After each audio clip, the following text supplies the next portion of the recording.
Salut à toutes et à tous, cette semaine pour le top 10, on continue ma petite série de jeux vidéo qui ont bercé mon enfance. Après l'Amstrad CPC 464, on passe à le Game Boy, que j'ai pu avoir à Noël 1990, j'avais donc 11 ans. Alors dans mes souvenirs, je pensais avoir essayé pas mal de jeux Game Boy, mais en fait pas tant que ça, c'est bien plus tard avec l'émulation que j'aurais finalement découvert de nombreux excellents jeux qui m'avaient échappé à l'époque. Moi-même, je n'avais pas beaucoup de jeux, et pour avoir de nouveaux jeux, parfois on se les échangeait entre copains, et je crois que pas grand monde dans mon entourage avait une Game Boy, donc on retrouvera dans ce top 10 des jeux classiques et plutôt connus, pas de pépites sorties de dessous le chapeau. C'est parti pour le top 10 des jeux Game Boy qui ont bercé mon enfance.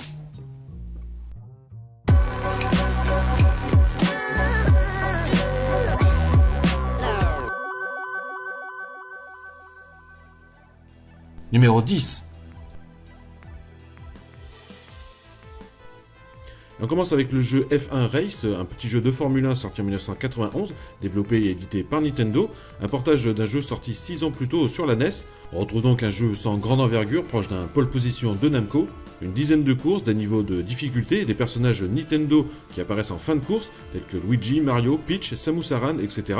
Ce jeu-là, on me l'avait prêté, il me semble pas l'avoir gardé énormément de temps. Numéro 9. Kirby's Dream Land est le tout premier jeu de la série Kirby, le célèbre jeu créé par HAL Laboratory. On n'est pas encore dans les mécaniques de jeu qui feront le succès de la série, mais l'esprit enfantin et dédié à des joueurs débutants sont bien présents, puisque notre personnage compte tout de même 6 points de vie, on est quand même loin du one-shot. On a donc un jeu de plateforme classique des années 8 et 16 bits, une multitude d'ennemis assez originaux et une bonne panoplie de mouvements comme marcher, nager, sauter et surtout avaler les ennemis et les objets, et enfin voler en se gonflant d'air pour accéder à des objets et des plateformes plus hautes. Ce premier jeu, malgré quelques imperfections, reste une des meilleures ventes sur la Game Boy. Numéro 8. Alors notre jeu de voiture emblématique c'est Micro Machines, sauf que cette fois on est en vue de dessus dans des décors très communs puisqu'il s'agit de la cuisine, d'une chambre, d'un bureau, et on contrôle un petit bolide qui doit effectuer des courses en finissant premier. Le défaut principal c'est qu'on ne voit pas la suite du circuit car les sprites sont assez gros, du coup c'est en connaissant les circuits par cœur, les raccourcis, qu'on arrive à gagner plus facilement. Les principaux souvenirs concernent les courses dans la baignoire avec des mini hors-bord, et bien sûr la musique du jeu Smoke on the Water de Deep Purple. Numéro 7. Alors peut-on mélanger un jeu de course et un jeu de plateforme? Eh bien oui, c'est ce que propose Motocross Maniacs, développé par Konami. Concept simple, on contrôle une motocross sur des plateformes et on doit finir les niveaux dans un certain laps de temps.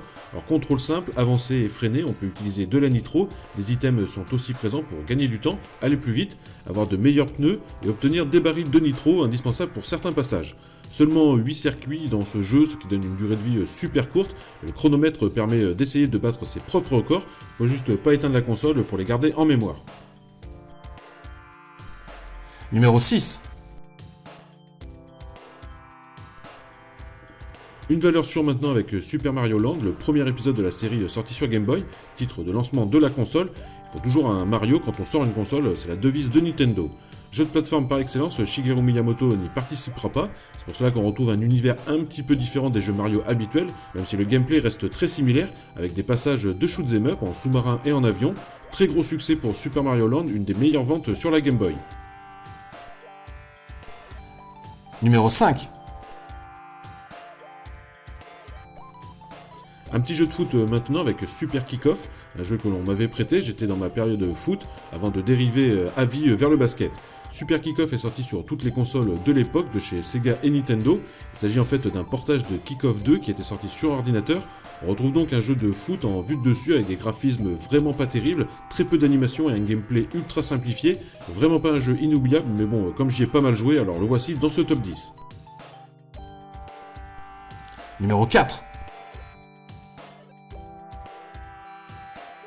Et on revient vers notre bon vieux Mario dans Super Mario Land 2, Six Golden Coins, sorti en 1992, la suite du précédent, dans lequel on retrouve pour la première fois le personnage de Wario, le double maléfique de Mario, qui est en train de squatter le château de Mario, qui doit donc aller chercher 6 pièces en or pour récupérer sa baraque à travers 6 zones, explorables à la façon d'un Super Mario World qui venait de sortir sur Super Nintendo. Le gameplay est donc assez similaire, on a droit par ailleurs à des carottes qui donnent des oreilles de lapin à Mario, encore un jeu que l'on m'avait prêté sur lequel j'avais passé pas mal de temps. Numéro 3. Et on en vient au top 3, ce sont 3 jeux que j'avais, donc des jeux que je connaissais par cœur tellement j'y avais joué. Tout d'abord un épisode Batman Return of the Joker sorti en 1992. Le film Batman de Tim Burton venait de sortir au cinéma, mais ce jeu Batman est lui plutôt inspiré des comics. Alors c'est le retour du Joker, on va devoir traverser 4 stages dans les égouts, sur un train, etc. du grand classique. Batman peut s'accrocher au mur, utiliser son bat-grappin pour se suspendre au plafond, ainsi qu'un batarang, un genre de boomerang. Le jeu est très court et quand je repense à ce jeu, je pense tout de suite au défi que je me lançais, finir le jeu le plus rapidement possible. Et oui, je faisais du speedrun il y a presque 25 ans. Alors je devais pas être loin du record du monde à l'époque, tellement j'étais au taquet sur ce jeu. Bref, de très bons souvenirs. Numéro 2. Alors autre jeu que j'avais dû avoir à Noël ou je sais pas quand, c'est Universal Soldier, inspiré du film du même nom avec Jean-Claude Van Damme et Dolph Lundgren, qui incarnaient des super soldats trop balèzes. Pour l'anecdote, il s'agissait à la base d'un portage de Turrican 2, mais l'éditeur Accolade obtint les droits du film Universal Soldier et demanda aux studios The Code Monkeys de revoir leur copie en faisant un jeu Universal Soldier et donc changer quelques ennemis, quelques décors, etc. On retrouve donc un jeu typé action run and gun avec une panoplie d'armes impressionnante, assez bourrin, mais très prenant. Jeu de plateforme assez linéaire mais truffé de passages secrets accessibles, en se mettant en boule à la manière d'un Metroid. Un gameplay donc très riche, un jeu que j'avais beaucoup aimé. Si vous cherchez un nouveau jeu sur Game Boy, je vous conseille fortement Universal Soldier. En plus, la durée de vie dépasse 1h30 en ligne droite, ce qui est très long par rapport à la plupart des autres jeux Game Boy. Numéro 1. Et on finit bien sûr cette vidéo avec le jeu Game Boy indispensable, emblématique, incontournable, un des plus gros succès planétaires, c'est Tetris bien sûr. Vendu en bundle avec la console, c'était soit Tetris, soit Super Mario Land. Tetris est devenu au fil des années un des jeux les plus joués, les plus connus, les plus téléchargés sur téléphone, tablette, enfin partout. Je pense qu'il n'y a pas une personne qui aime le jeu vidéo et qui n'a jamais essayé Tetris. Alors du coup, comme je l'avais, j'ai passé énormément de temps sur le jeu, usé jusqu'à la moelle tous les modes de jeu, dépassé les 200 lignes très souvent. Je me rappelle avoir cassé mon écran un jour d'énervement. C'était vraiment que de bons souvenirs de casser sa console portable. Bref, Tetris, un excellent jeu, le summum de l'addiction, un concept indémodable. Bref, Tetris quoi, vous connaissez forcément. Ainsi s'achève ce top 10 sur les jeux Game Boy qui ont bercé mon enfance ou ma préadolescence. J'espère que ça vous aura plu, n'hésitez pas en commentaire à mettre le jeu Game Boy qui vous a le plus marqué dans votre jeunesse.